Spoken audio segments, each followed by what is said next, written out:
Comment justifier un tel cycle d'endettement alors même que des excédents budgétaires estimés à 14 000 milliards de francs CFA, soit 26 milliards de dollars américains du contribuable congolais, ont été planqués dans les paradis fiscaux?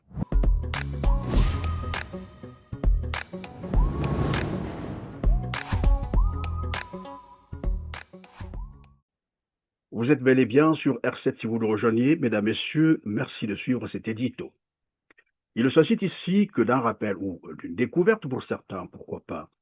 Le Parti congolais du travail, comme vous le savez, autrefois porteur de l'idéologie marxiste-léniniste et qui se revendique depuis les années 90 de la social-démocratie, n'est en réalité qu'une machine profondément gangrénée par la corruption, le vol, le népotisme, les détournements massifs des deniers publics en série et orientés vers le profit personnel.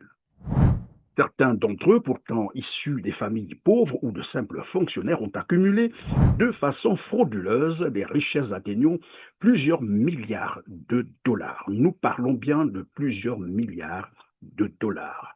Christelle Denis Sassou Nguesso, par exemple, dispose de plus de 3 milliards de dollars, tandis que Gilbert Ondongo avoisine les 2 milliards de dollars. La liste pourrait continuer avec, entre autres, Lucien Ebata, Rodolphe Adada, Richard Bruno Itois et Jean-Jacques Bouya, qui à eux seuls ont accumulé et planqué dans les paradis fiscaux plus de 5 500 milliards de francs CFA.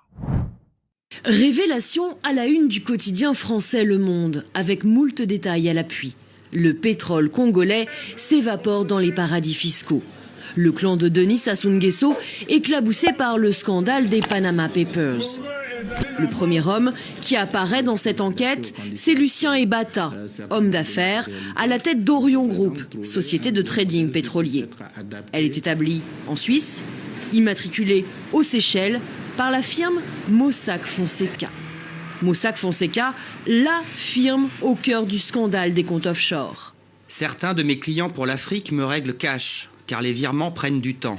Voilà ce qu'explique Lucien Ebata en octobre 2012 lors de son interpellation en France, avec en poche 182 000 euros en espèces. Parmi ses clients, la Société nationale des pétroles du Congo, dont le directeur général adjoint n'est autre que le fils cadet du président, Denis Christelle Sassou Nguesso. Et lui aussi a fait appel à Mossack Fonseca pour créer une société domiciliée aux îles Vierges. Mais un proche du président tempère. Denis Sassou Nguesso n'est pas intéressé par l'argent et méprise les activités pétrolières douteuses menées par son entourage. Pourtant, l'un de ses plus proches conseillers est sur le banc des accusés dans ce scandale. Bruno Jean-Richard Itois, directeur général de la Société nationale des pétroles, aux côtés du fils du président.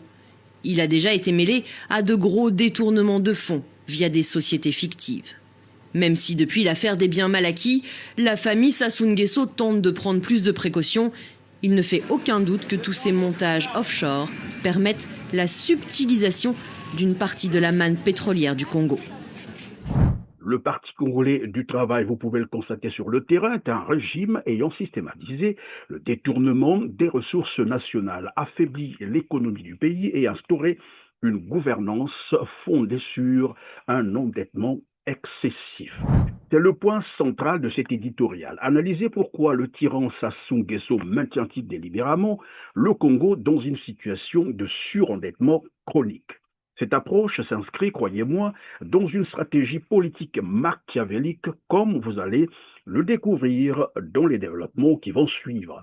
Depuis son retour au pouvoir par coup d'État militaire en juin 1997, Denis Sassou Nguesso a plongé le Congo dans une spirale infernale de dépendance vis-à-vis des institutions financières internationales, malgré des périodes d'embellie financière où le pétrole congolais s'est vendu parfois à 115 dollars américains le baril avec une capacité de production, vous le savez, de 350 000 barils par jour. Ajoutez à cela l'exploitation des autres ressources naturelles comme le gaz, les minerais, les terres arables, les ressources maritimes et forestières dont certains revenus ne parviennent jamais, mais alors jamais au trésor public qui est la seule caisse de l'État congolais, mais alimente plutôt les caisses du Parti congolais du travail que j'assimile souvent à une organisation criminelle. Moi, quand j'étais ministre des Finances, la décote était de 1,5 $. Moi, aujourd'hui, la décote dépasse les 6 $. Est-ce que la nature a changé en Oural, en mer du Nord et en Amérique? Ça n'a pas changé. Et le pétrole congolais n'a pas changé. C'est toujours les mêmes. Oui. Pourquoi la décote est passée à 6,5 $? Donc, c'est des choses qu'il faut regarder de très près. Donc, mon problème, c'est refaire, restaurer la liquidité de l'État pour que ce qui appartient à l'État rentre dans les caisses de l'État. Parce que la SNPC est censée vendre le pétrole à part du Congo, c'est exporté, mais l'argent n'est jamais rentré dans notre pays. Jamais, jamais, jamais. Personne ne viendra vous dire qu'on a vendu tant de cargaisons que tel jour, le produit des cargaisons est rentré dans le trésor congolais. Ça n'existe pas. Mais cet argent reste où? Il est où? On sait. Il est placé dans les paradis fiscaux, dans les comptes des particuliers. Le trésor congolais n'a pas un compte à l'extérieur. En dépit de ces richesses exploitées, la population congolaise, estimée à peine 6 millions d'habitants, demeure dans une précarité absolue. Manque d'eau potable, pas de courant électrique fonctionnel, les infrastructures routières sont totalement délabrées, mais aussi la violation fréquente des droits humains. Les tissus routiers de la ville de Pont-Noir laissent à désirer depuis plusieurs années. Dans le 3e arrondissement de Tchétché, où notre équipe de reportage a fait le constat, les avenues Mariangwabi, communément appelées Borbor, Indépendance, et celle qui traverse le quartier 7 de Dani, à proximité de l'hôpital de base Congo-Malembe, la surface de la route présente un visage désagréable que les riverains ont décrié. Pointe-Noire, c'est la capitale économique, mais regarde l'état de la route. C'est pas normal, ça fait très mal. Et eux, ils ne voient pas ça vraiment. Imagine dans la ville, on a parlé à plusieurs reprises. L'état de la route, la ville est très sale, Pointe-Noire. C'est pas possible. Après Tchétché, notre équipe s'est déployée sur l'avenue Ernest Kombo en allant vers le quartier Mbota Carlos dans le 4e arrondissement Luandjili. Nid de poules par-ci, trou béant par-là, c'est le spectacle que vivent au quotidien les usagers de la route, rendant ainsi la circulation difficile. Les habitants de Carlos, pour sortir, pour aller au travail quand ça pleut, c'est impossible. Carlos, c'est un petit quartier qui ne demande pas beaucoup de choses. Mais on a besoin juste de la route. Comment voulez-vous, dans une ville économique comme Pointe-Noire, nous vivions dans un siècle là, tout est développé, mais on n'arrive pas à aller au boulot parce qu'on a une route qui est précaire. Avant, Pointe-Noire, c'était Pointe-Noire la Belle. Mais maintenant, c'est pas la Belle, c'est gaspillé. Un autre usager de la route abordé à ce sujet sur l'avenue Maluango et la route nationale proche du cimetière Monkamba, dans le 5e arrondissement Montpoku, pense que les autorités devaient prendre leurs responsabilités afin de trouver des solutions durables à ces problèmes qui perdurent. Même à quelques encablés du rond-point Kassai en plein centre-ville dans le 1er arrondissement Lumumba, le constat reste amer. Cette dégradation évoquée tous les jours par les Ponténégrins pointe du doigt les limites de la municipalité de Pont-Noir à répondre efficacement et favorablement aux attentes des populations qui continuent à vivre dans un environnement précaire. Tous les indicateurs, je dis bien tous, sont au rouge. La dette, si vous ne le savez pas, qu'elle soit publique ou privée, est un outil de domination économique et politique. Mais c'est quoi le stut avec la dette publique? Le stut, c'est qu'on doit se serrer la ceinture pour la rembourser. Paraît qu'on a vécu au-dessus de nos moyens, que maintenant, il faut faire des économies. En tout cas, c'est ce qu'ils disent à la télé. Oui, tu parles. Ça fait 30 ans qu'on nous dit qu'il faut faire des sacrifices et que ça ira mieux demain. On attend toujours, hein? Bon, on ne vit pas au-dessus de nos moyens. Ils disent ça pour faire passer la pilule, hein? La pilule? Oui, l'austérité, les sacrifices, les plans coupe-coupe. Faut couper dans les dépenses publiques, couper dans les soins de santé, couper dans les salaires, couper dans les pensions, couper dans la culture, couper dans les chômeurs. Le surendettement chronique, vous le savez aussi, n'a jamais amélioré les conditions de vie d'un peuple, mais plutôt conduit à des politiques d'austérité imposées par les créanciers. C'est une stratégie qui vise à soumettre la population en la maintenant dans une dépendance totale et permanente. Vous l'avez probablement constaté que depuis son retour au pouvoir, Denis Sassou Nguesso n'a cessé d'accumuler des dettes insoutenables auprès du FMI, des banques internationales ou encore des puissances étrangères comme la Chine. La dette du Congo vis-à-vis de la Chine est de 1100 milliards, je dis bien 1100 milliards, en ce qui concerne la partie publique et bancaire, et 225 milliards en ce qui concerne la partie privée et commerciale.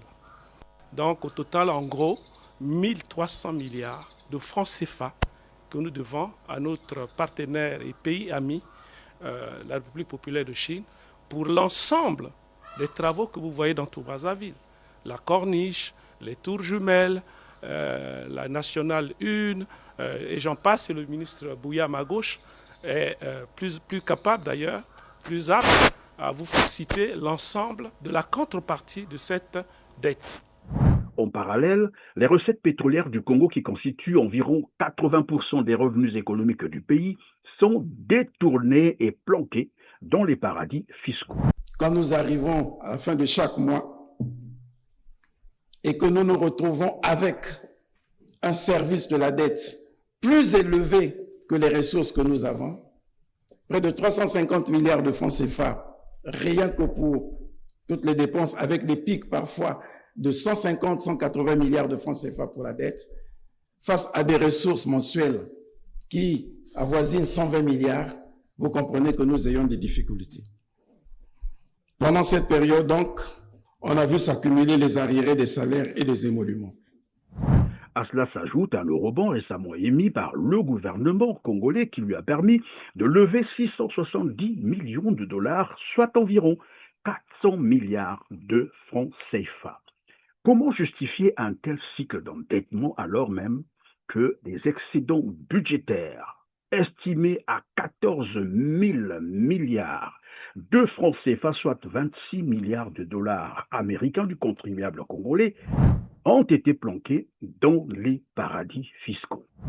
Pourquoi ces fonds ne sont-ils pas rapatriés ou ne serviraient-ils pas à rembourser la dette du Congo? À quoi servent donc tous les revenus des ressources naturelles exploitées du Congo? Comment expliquer qu'un pays disposant de telles épargnes continue à emprunter et parfois à des taux scandaleux pour couvrir les charges incompressibles? Cette approche est bien plus qu'une mauvaise gestion de l'État. C'est une volonté manifeste. Je peux me tromper, mais après il faut me démontrer le contraire. Mais c'est une volonté manifeste de nuire à la population congolaise. C'est une stratégie politique délibérée, orchestrée par Denis Sassou Nguesso et les puissances étrangères qui l'ont ramené au pouvoir. Cette stratégie repose sur des prêts biaisés et sur la corruption, outil incontournable du néocolonialisme moderne. Il est donc important de comprendre que Denis Sassou Nguesso est un agent de l'étranger au service des intérêts de la France-Afrique. Alors, si vous voulez, je vais vous lire un extrait d'une note trouvée dans les coffres-forts d'Elf à la Défense. Donc une note qui explique très bien l'activisme des dirigeants d'Elf au Congo-Brazzaville particulièrement. Alors, compte rendu avec Monsieur T. Monsieur B vient de voir Sassou et lui a proposé d'exécuter les opposants qui lui seraient désignés. Sassou vient de recevoir les pièces des blindés achetées par l'intermédiaire de Mbaye, qui est un agent de renseignement gabonais. Transport aérien de Genève à Libreville, puis ensuite Libreville-Brazza. Mokoko a rejoint Brazza le 26 novembre. Alors Mokoko, encore une fois, c'est le chef d'état-major, effectivement, en cette année 92. Sassou doit essayer de le persuader d'agir. Bongo, dès son retour le 25, avait téléphoné à Sassou dans le même sens. Une équipe de mercenaires est prête à agir depuis Libreville. Et donc, c'est ce que j'indique moi en page 43 de mon livre. Un des baobabs de la France-Afrique qui s'appelle Denis Sassou Nguesso, qui est au pouvoir depuis 1979, avec une petite éclipse dans les années 90, et qui, lui, a vraiment du sang sur les mains, depuis la guerre civile des années 90, et puis même la révolte réprimée en 2016 et 2017 dans la région du Poul. Et puis, il y a des liens très forts de corruption entre Brazzaville et Paris. Je parlais de l'affaire des biens mal acquis. On a l'impression que toute la classe politique française a défilé à Brazzaville, je pense de manière pas tout à fait désintéressée. Strauss-Kahn qui prodiguait des conseillers à Sassou Nguesso, des conseillers rémunérés, Nicolas Sarkozy, Squarcini, Anne Hidalgo aussi, sous couvert d'un partenariat pour l'environnement. Sassou Nguesso, parce que j'ai fait une enquête minutieuse sur lui. Sassou Nguesso a signé un document de la DGSE, la Direction Générale de la Sécurité Extérieure Française, comme quoi, en cas de conflit d'intérêts entre le Congo-Brazzaville indépendant et la France, lui, il défend les intérêts de la France. Sassou a signé ça le 12 octobre 1962. Vous avez compris que la stratégie politique de Denis Sassou Nguesso et ses maîtres qui l'ont ramené au pouvoir consiste à favoriser l'exploitation presque gratuite des ressources naturelles stratégiques et essentielles aux industries de la puissance coloniale. De ce fait, grâce aux mécanismes d'endettement et à des réseaux corruptifs bien ancrés, le peuple congolais se voit spolier de ses richesses et maintenu sous le joug d'une élite dirigeante soutenue par les intérêts étrangers. Les prêts accordés au Congo-Brazzaville sont souvent obtenus par des procédés opaques et frauduleux, souvent négociés par des entités étrangères, notamment françaises. Vous vous souvenez des Paradise Papers, cette immense fuite de documents confidentiels? Eh bien, ils continuent de parler. En les épluchant, Jérémy Baruch, journaliste au Monde, a découvert comment Total a aidé la République du Congo à contourner des directives du Fonds monétaire international. C'est l'affaire Likwala. Pour comprendre, il faut remonter à la fin des années 90. Au terme d'une guerre civile sanglante, Denis Sassou Nguesso revient au pouvoir, mais il trouve les caisses de l'État trop vides à son goût, et estime que c'est en partie la faute d'Elf, l'une des grandes sociétés pétrolières françaises. En 2003, Total, qui a racheté Elf, décide de balayer ce contentieux et trouve un terrain d'entente. Au lieu d'une transaction financière, Total propose au Congo une concession pétrolière. Sauf que le Congo a besoin d'argent. La solution, ce serait de faire ce qu'on appelle dans le jargon bancaire un préfinancement pétrolier. Un préfinancement pétrolier, ça veut dire que le Congo va pouvoir emprunter de l'argent à une banque contre une somme qui équivaut à des barils de pétrole qui n'ont pas encore été extraits. De quoi transformer la concession pétrolière en machine à cash avant même que le pétrole n'ait coulé. Problème, pour des institutions internationales comme le FMI, ce type d'accord est suspect. Il y a de nombreux intermédiaires, de l'argent peut être facilement détourné, bref, un gros risque de corruption. Le Congo s'est d'ailleurs engagé dès 2000 devant le FMI à ne plus y avoir recours.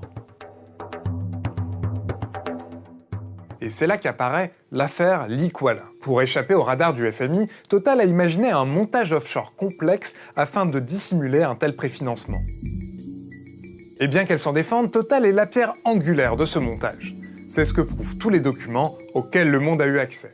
Voilà qui soulève la question de la souveraineté de la République du Congo. En 2021, par exemple, les services de renseignement français, avec l'intervention de certains intermédiaires et acteurs politiques, se sont impliqués dans des négociations entre le Congo-Brazzaville et le FMI. L'ancien ministre français Dominique Strauss-Kahn, vous le connaissez, y avait également contribué, ce qui lui avait d'ailleurs rapporté 800 000 €. Je dis bien 800 000 €, soit un demi-milliard, pour service rendu à Denis Sassou Nguesso au détriment du contribuable congolais. Il est très important aux Congolais de comprendre le rôle joué par Denis Sassou Nguesso dans cette stratégie qui asphyxie l'État congolais. Il travaille à déposséder les Congolais de leurs richesses au profit des intérêts étrangers, tout en maintenant la population congolaise sous la pression d'un cycle infernal, j'allais dire, interminable de dettes. La médication, la potion du médecin Banque mondiale est très dure. Fonds monétaire aussi. FMI, très dur. Au début des années 80, nous avions lancé un plan ambitieux, le plan quinquennal, 82-86. On l'avait commencé par les infrastructures de base, comme maintenant d'ailleurs. Et cela n'a pas fondamentalement changé. Mais cela n'a pas duré, puisque les prix du pétrole se sont effondrés, sont passés de 33 dollars à 9, puis à 7. Et le dollar lui-même est passé de 10 francs français à 5. Les deux effets cumulés ont amené la catastrophe et donc la cessation de paiement est suivie naturellement par les mesures d'ajustement structurel telles qu'elles étaient dictées par le Fonds monétaire de la Banque mondiale et qui n'ont pas donné de bons résultats. Je ne connais pas de pays qui ait obtenu de bons résultats à travers l'ajustement structurel. Cette stratégie contribue, vous le savez, à affaiblir l'État congolais en livrant ses ressources nationales aux multinationales étrangères et confisque la souveraineté du pays. Au cœur de ces manœuvres, pour ne pas dire un acte de haute trahison, se trouve un certain Gilbert Ondongo, ancien ministre des Finances du Congo. Il est l'un des principaux architectes de l'effondrement économique et financier du Congo. C'est sous son ministère qu'avait été initié le Fonds de garantie des générations futures qui avait pu épargner plus de 14 000 milliards de francs CFA, soit 26 milliards de dollars américains, finalement dilapidés. Que oui, au début des années 2010, l'État congolais a créé à la Banque centrale un compte pour les générations futures, un compte de réserve pour les générations futures, qui a été principalement alimenté par les excédents que nous avions enregistrés dans l'exécution des lois de finances, précisément du budget de l'État, pour utiliser un terme connu de tous. Des rapports internationaux tels que les Panama Papers l'accusent d'avoir détourné à lui seul, écoutez bien, plus de 745 milliards de francs CFA. Je répète, plus de 745 milliards de francs CFA qu'il a planqués dans les paradis fiscaux. Par ailleurs, une villa de luxe lui appartenant a été saisie par la justice portugaise, villa dans laquelle 8 millions d'euros en espèces ont été trouvés, soit plus de 5 milliards de francs CFA. La villa sera ensuite vendue aux enchères récemment, en juin 2024, à 11 millions d'euros, environ 7 milliards 300 millions de francs CFA, causant ainsi un préjudice financier total de 12 milliards de francs CFA aux contribuables congolais. Il bénéficie d'une vue sur la mer, de 3 étages, d'une salle de cinéma et d'un terrain de golf de 4 nids. À l'intérieur, caché dans 2 coffres-forts, l'APG a découvert en 2016 8 millions d'euros de billets qui n'ont jamais été réclamés jusqu'à présent. À qui appartiendra-t-il dans 8 ans? Il n'y a pas de réponse officielle. Cependant, le manoir actuellement proposé aux enchères pour un prix de départ minimum de 8,2 millions d'euros est destiné à devenir la propriété du ministre congolais des Finances, Gilbert Ondongo. Ce dernier a été interpellé dans le cadre de l'opération Failed Atlantic, qui a également abouti à l'arrestation de 2 hommes d'affaires, José Vega et Paulo Santana Lopez, étroitement liés à la famille présidentielle de ce pays africain. Riche en pétrole, il est une clientèle cible idéale pour la société Asperbras brésilienne, avec laquelle Veiga reste en contact. El Apos, enquête porte sur 21 accusés qui, en Apo, n'ont pas encore été inculpés et portent sur des infractions de corruption liées au commerce international impliquant le Portugal, le Brésil et la République du Congo. Il existe également des soupçons d'organisation criminelle et de trafic d'influence. Participation économique au commerce, au blanchiment d'argent et à la fraude fiscale. Les biens saisis comprennent une autre maison à casquet et 2 voitures de grande cylindrée.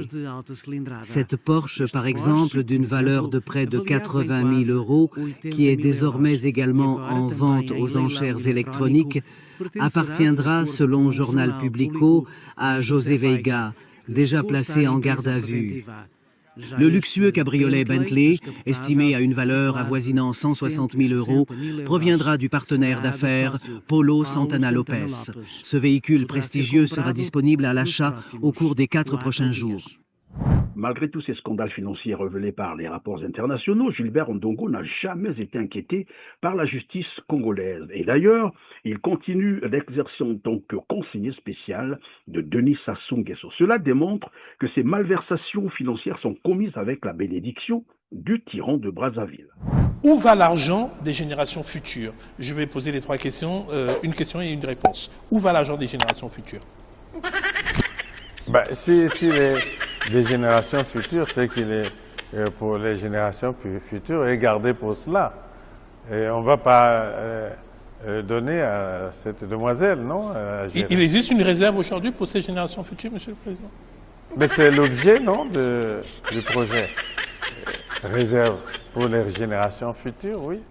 Aujourd'hui, Gilbert Ondongo, mais aussi Anatole Koliné-Makosso et bien d'autres membres du Parti congolais du travail s'attaquent aux réseaux sociaux, disons mieux aux médias alternatifs en ligne, particulièrement les médias congolais.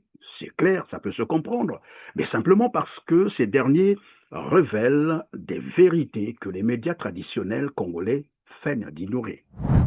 J'insiste pour dire que le détournement de 14 000 milliards, l'équivalent de 26 milliards de dollars américains, représente une perte financière colossale, j'allais dire criminelle, pour le Congo-Brazzaville et compromet l'avenir des enfants congolais. Notre pays traverse réelle situation de crise. Payer des salaires tous les mois relève d'une véritable acrobatie. C'est un vrai casse-tête. Faire face à nos obligations internationales tous les mois, c'est un vrai casse-tête. Financer notre avenir, c'est un vrai casse-tête. J'insiste, notre avenir, l'avenir de nos enfants.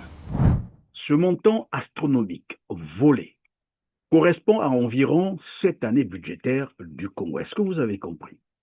Non, je ne crois pas. Je répète, 14 000 milliards de francs CFA, soit 26 milliards de dollars américains, c'est l'argent nécessaire pour faire fonctionner l'État congolais pendant 7 ans. Je dis bien 7 ans. 1, 2, 3, 4, 5, 6, 7 ans d'années budgétaires. De l'argent qui aurait servi à améliorer les conditions de vie des Congolais qui ne sont que 6 millions d'âmes. Ce vol, croyez-moi, est le plus grand pillage économique que le monde n'ait jamais connu. C'est le plus grand vol du siècle. Je mets au défi quiconque venir me démontrer dans quel pays au monde le gouvernement a détourné une telle somme. En un seul tour de bras. 14 000 milliards de francs CFA, 26 milliards de dollars américains. À titre de comparaison, même si comparaison n'est pas raison, cette somme aurait pu financer 26 projets équivalents au train express régional du Sénégal. Ça vous dit?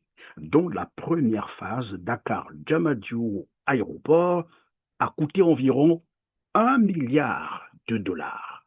Un investissement qui rapporte actuellement 10 milliards de francs CFA mensuels dans les caisses de l'État sénégalais. Après 5 ans de travaux, Dakar vient d'inaugurer sa toute nouvelle ligne de TER.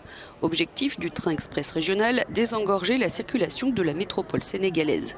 À raison de 6 trains par heure, de 5h à 22h, 115 000 personnes pourront être transportées chaque jour de Dakar à Diamniadio.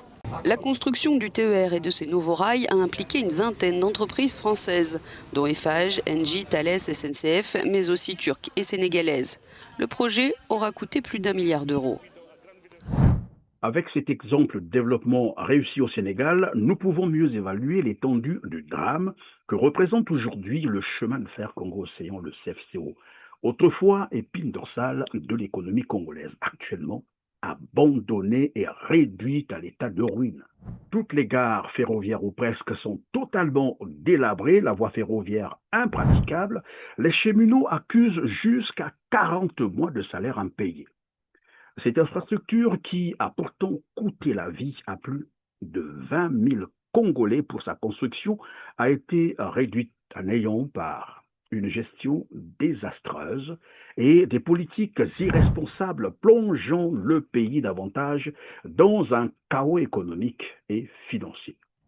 Avec ce genre de politique, comment s'étonner que le Congo aille très mal?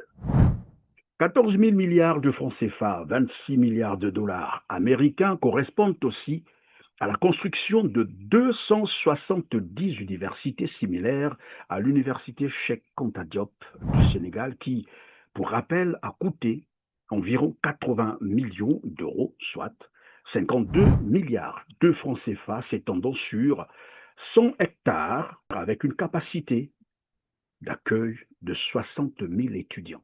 En République du Congo, l'université Mariangouabi, l'une des rares puisqu'il n'en compte que 2, est depuis longtemps le théâtre des grèves incessantes relevant un dysfonctionnement savamment entretenu par le régime Sassou Nguesso pour affaiblir le niveau intellectuel des étudiants congolais et ternir l'image de cette institution du savoir. Juste derrière moi, vous voyez ce hangar. Il s'agit d'une salle de jeu d'un étudiant.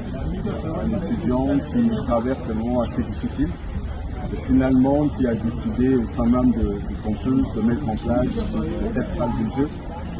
Et malheureusement, il me fait savoir que depuis quelque temps, faute d'électricité, surtout que ceux qui viennent jouer, ce sont des étudiants aussi, donc il n'y a pas assez de moyens.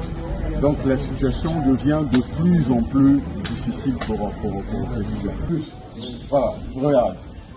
C'est un restaurant, mais ça sent bon ici, hein. C'est un restaurant, c'est un étudiant.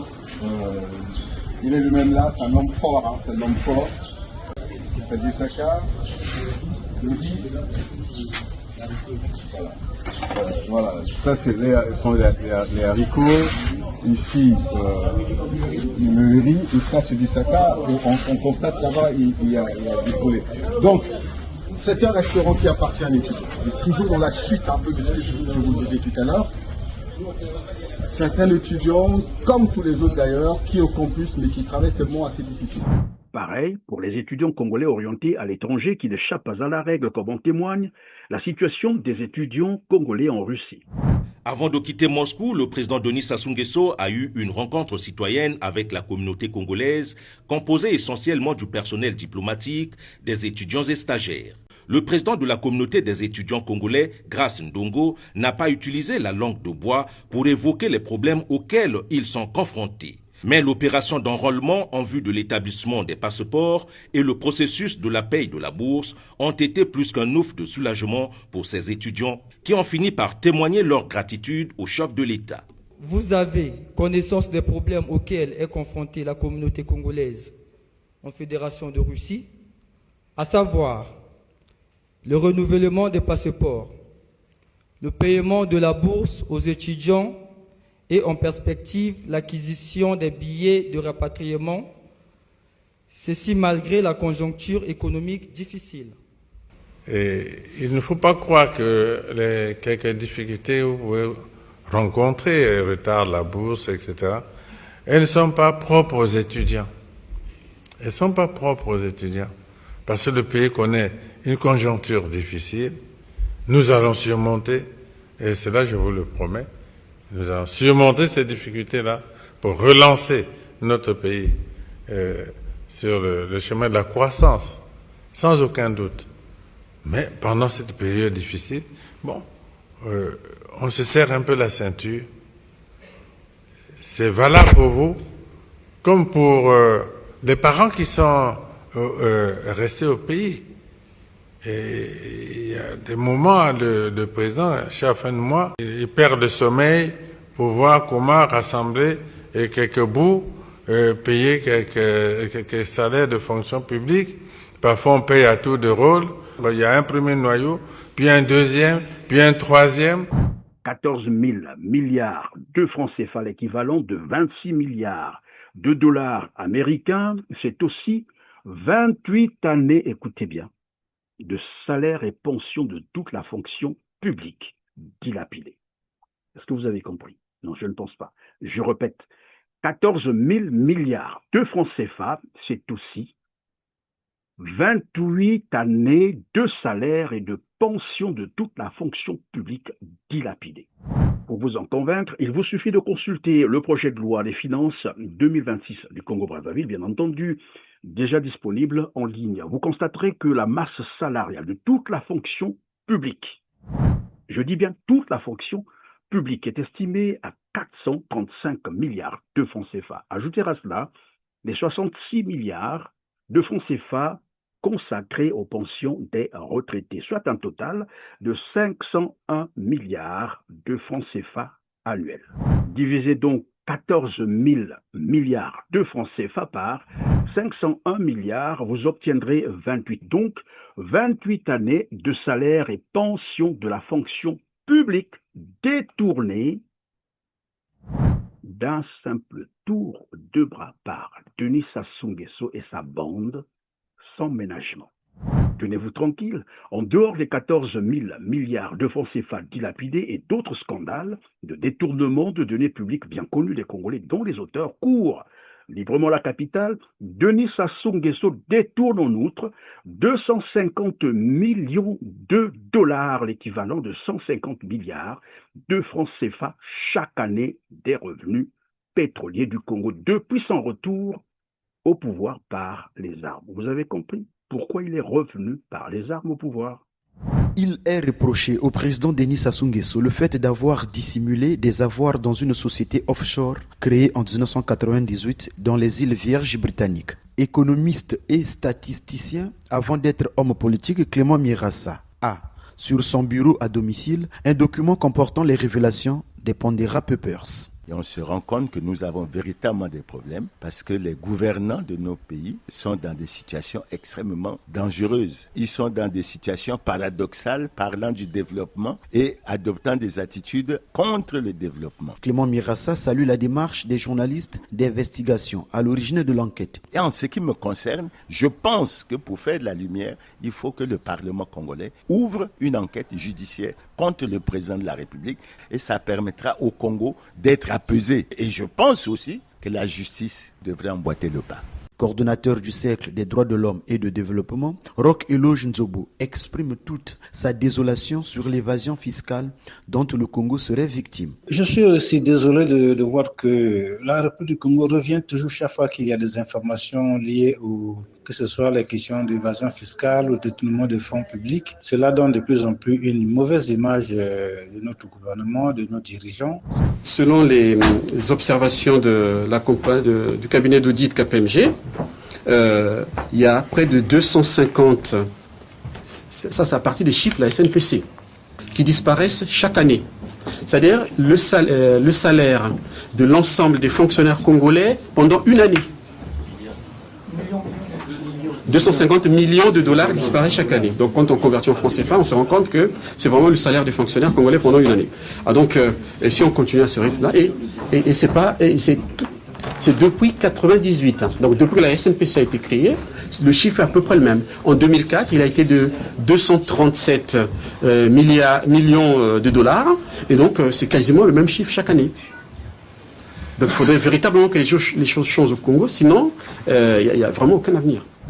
On peut continuer à multiplier les exemples de comparaison sur ce que l'on peut faire avec 14 000 milliards de francs CFA, parce que j'ai l'impression que les Congolais n'ont jamais évalué la portée de cet acte, la dilapidation de 14 000 milliards de francs. C'est un crime, un acte de haute trahison. Alors, détourner ce montant, les 14 000 milliards de francs CFA, les planquer dans les paradis fiscaux tout en privant les fonctionnaires, les étudiants, les retraités de leurs salaires, bourses et pensions, condamner les Congolais à une vie de misère et de précarité absolue. Je n'oublie pas le coût de la vie qui est actuellement exorbitant. L'accès aux services de santé et d'éducation de qualité demeure un mythe, n'a simplement aucune équivalence sur Terre. Nous vivons dans les quartiers. Vous voyez ces femmes-là, les Yalangoto, au marché de Vindoulou. Vous les voyez au marché central. Vous les voyez partout. Est-ce que vous vous reconnaissez là-dedans en tant que Congolais? Vous voyez ces jeunes-là qu'on a transformés en Koulouna, en bébés noirs. Vous voyez ces vieux retraités qui passent ici chaque matin pour aller à la CNCS, là, tout simplement. Mais vous avez les larmes aux yeux.